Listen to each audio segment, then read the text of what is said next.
Most of us could not go years without $12,000 of our hard-earned money. One local couple is no exception. In fact, they have it worse than a lot of other people, but they say the IRS has their money and won't give it back. Seth Kaplan is here with their story. Hey, Seth. Hey, James, how you doing? Yeah, this is a couple that has had so much go wrong through no fault of their own that, although you might not remember them, their family was actually on the news a few years ago. That was after Kyra Haley was killed in 2020 in what police said was an act of domestic violence. Her husband, Dallas Haley, was convicted of the crime and is serving up to 40 years in prison. Her young children being raised by their grandfather, Gary Macon, and his wife, Tracy Macon. Well, they are still waiting for $12,000 they say the IRS owes them from back in 2021. Gary Macon says the IRS kept not responding, then said it needed more proof he worked in 2021. They had our paperwork for 3 years, and they gave us 30 days to respond to them. I responded to them in 33 days, and they still sent us a letter back saying that it was over and done.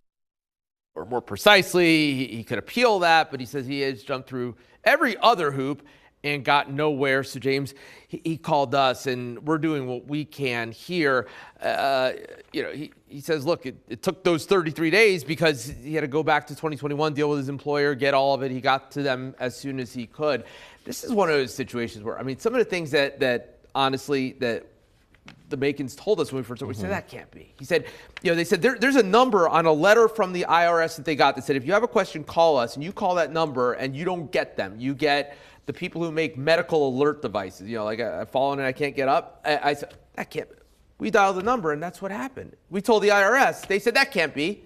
We gave them the letter that they sent him. So this just goes on, and we don't know how this is going to end up, but we're confident that at least he's going to get some help that he hadn't been getting before. Well, at least we're able to get through to someone. But, I mean, this has been going on for years. Yeah, exactly. And that's the whole thing. And he says, look, and they really tried to go through, every, like I said, jump through every hoop they could. And finally, he just said, okay, appeal, come on. And then that's what they called us. So I mean, it's pretty frustrating because if this was the other way around and you owed them $12,000. Well, that's exactly what he said. That's exactly what he said to us. They'd be on, and so we'll see. So hopefully, 12,000 plus, and it's the IRS that would owe him interest here if this works out in his favor. All right.